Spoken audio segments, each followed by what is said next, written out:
Now, as of late, there's been a lot of talk and several articles written about just how empty Star Wars Galaxy's Edge in Disneyland has become since its big debut a little over a month ago now, where it was essentially overcrowded at first, and not only did you have to make reservations just to get into that area of the park, but you only got to spend 4 hours there. And before I go any further here, let me just say the obvious, that I'm only speculating and trying to make educated guesses about what's going on here. I have no sort of inside information, and I'm not an expert on theme parks. So by all means, tell me your thoughts on the matter in the comments below after the video. Anyway, I personally think it's probably a combination of a few different things here, not the least of which is that after all the initial talk about how busy Galaxy's Edge is or was when it first opened, well, I think that's kept some or maybe a lot of people away. I don't know about you, but if I'm going to take a very expensive trip to Disneyland or Disney World where Galaxy's Edge will open next month, I'm going to pick a time when I can hopefully get optimal enjoyment out of it. And if I was maybe someone very interested in checking it out with my family this summer, but the first thing I heard about it was how crazy busy it is, I might pass and either go later in the year or maybe wait even longer. I don't want to spend what might be a small fortune on a vacation where all I'll get to do is walk through a jam-packed land where I'm shoulder to shoulder with thousands of other people fighting to see everything they have to offer and spending hours in line for the one ride that they currently have open. Which might be another big factor here, that a lot of people might be passing until that second ride called The Rise of the Resistance opens up, because currently there's only the Millennium Falcon Smuggler's Run ride, and for a lot of people, a vacation like this might be a once-in-a-lifetime experience, so why not wait to get the whole experience? Which brings us to another big factor. All around, this isn't going to be cheap. A pass just to get into the park will cost you $200 for an adult and $150 for a kid under 13. And if you want to actually do anything or buy anything or eat anything while you're there, heaven forbid, it's going to cost you far more. For example, building your own lightsaber will cost you around $200 to $250. So if you got a family of 5 and you all want to build your own lightsaber, well, just to get into the park and do that, you've now spent about $2,000. And the truly sad part is that the experience of building your own saber is only about 20 minutes long, and it's not exactly the best quality lightsaber either.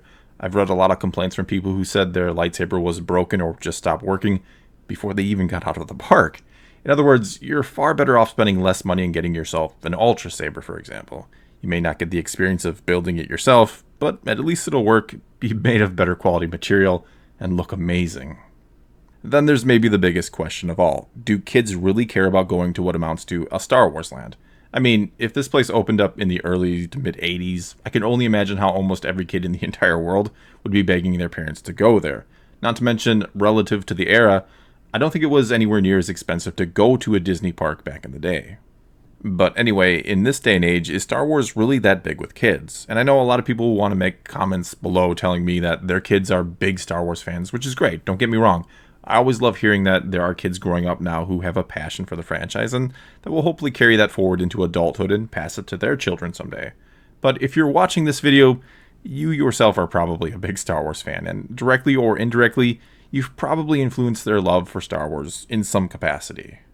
And so quite frankly, one of the reasons a Star Wars land would have been a huge success back in the 80s, why Star Wars itself was so big back then, is because it didn't have a whole hell of a lot of competition. There was literally nothing else even close to Star Wars back then. Nothing else that captured the hearts and minds of that generation quite like Star Wars did. And one of the main reasons for that is back then, there just wasn't the sheer amount of entertainment like there is now. Growing up in the early and mid 80s like I did, the only feature my phone had was to call my friends to ask if they wanted to play. Yeah, we had video game systems like the original Nintendo, but if I wanted to do that with my friends, we had to be in the same room since obviously we weren't playing online. Though back then, video games were far more simplistic and nowhere near as engaging as today's games are. And no, this isn't meant to be a commentary on modern day children. Growing up then is very different from growing up now, and you could certainly debate which is better. But the simple truth is, the world changes and the way kids grow up changes, and that's just one of the realities of life and the world we live in. And in today's world, kids don't have to watch Star Wars over and over and over again because they're the only VHS tapes they own, like was my reality. At their literal fingertips now, they have access to a limitless number of shows, movies, games, or other forms of entertainment. There isn't just one all-encompassing thing that most children get into, like Star Wars was back in the day. And if there's something close to that today, it isn't Star Wars, it's more than likely Marvel. And so I don't know that kids are really begging their parents to take them to Galaxy's Edge. I don't know how many kids even know or care it exists. I'm not saying they don't know about Disneyland or Disney World itself or don't want to go there, but I don't know that they want to go there any more now than they did before because of Star Wars Land.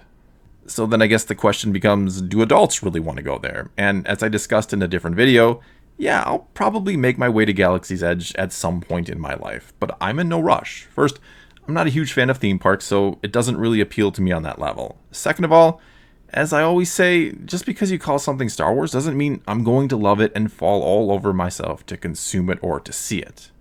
Sure, Galaxy's Edge looks cool, and I'm sure it's an amazing experience. But why do I care about going to Black Spire Outpost on the planet Batuu? And no, that's not really meant as a knock on the sequel trilogy per se, as it is a knock on the general idea of trying to make a whole new Star Wars planet or city, or outpost, I guess, that no one has any attachment to.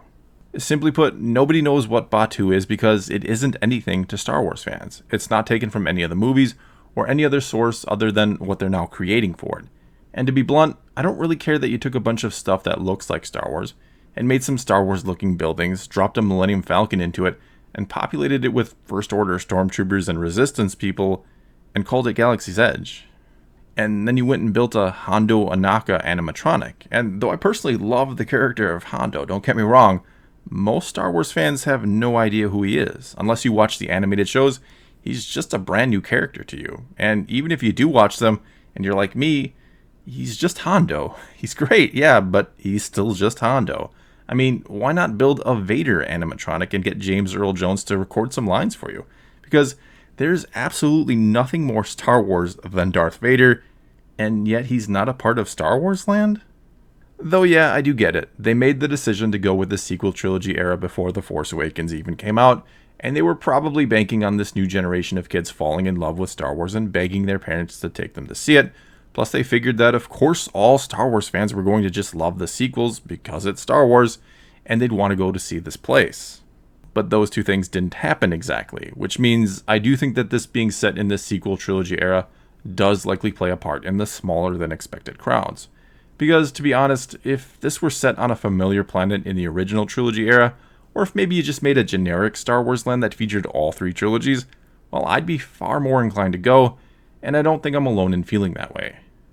And yes, I do get the idea that they were going for here, that they wanted people to feel like they were actually in Star Wars itself, on a real planet in a galaxy far, far away, that just so happened to have a couple thousand other tourists from Earth just like you on it. But I don't know if I'm going to feel like I'm in Star Wars on some new generic planet, and I don't know that Vi Morarty is the Star Wars character people have always wanted to meet and interact with. Anyway, I really didn't mean to go off on a bit of a rant there, but in hindsight, going with the sequel trilogy era was a mistake, especially if these new trilogies that are coming up in the next few years are indeed going to take us into different time periods and not build off what the sequel trilogy started in some respect. Because instead of going with the time period that is almost universally adored by fans and easily recognized by non-fans, that being the original trilogy era, they went with the one that is controversial in the eyes of the fans, and outside of the Millennium Falcon and a few other things perhaps, it doesn't have much that casual fans are likely going to recognize. Disney bet big on the time period they were creating, which, unfortunately for them, is likely the time period many people are going to forget. And so I think it's this combination that's keeping people away. They first hear about how busy it is and don't want to take a big, expensive family vacation to a place they may hardly even get to see or experience. And is it something they actually want to see and experience in the first place? Because I'm not sure the sequel trilogy era is doing much to lure children or adults in. I don't know that your average person is really all that excited about the Disney era of Star Wars. Then there's that price, because I'm sure there are plenty of people like me who, again, wouldn't mind seeing it and likely will someday. And if I lived relatively close to it and it was maybe $50 to $100 to get in, and the prices once inside were reasonable, I, even not being a fan of theme parks, would have made my way there already, even with it being sequel trilogy. I'll spend a few $100 to go to Star Wars Land to eat some Star Wars themed food, to have some blue milk, and to walk out with a cheap generic lightsaber. However, I live in the middle of the country. Just getting to Florida or California is going to cost me a nice chunk of change. And once I'm there, it's going to cost me how much more to see some planet called Batuu and maybe interact with Star Wars characters I've never heard of and don't care about? And so maybe, just maybe, the bigwigs at Disney will look at this empty Star Wars land that they just spent billions of dollars to build, after spending billions of dollars to acquire the franchise, and they'll see that Star Wars merchandise isn't selling like it used to, that it rots on store shelves, and they'll start to ask Lucasfilm the hard questions. They'll start to ask why Star Wars isn't the mega revenue generator that they thought it would be, and maybe things will begin to change. Well, that's all I've got for this time. Now it's your turn to tell me why you think Galaxy's Edge seems to be empty. Is it the reasons I laid out, or is it something else entirely? Either way, let me know what you think in the comments below, and let's talk some Star Wars. And until next time, thanks for watching.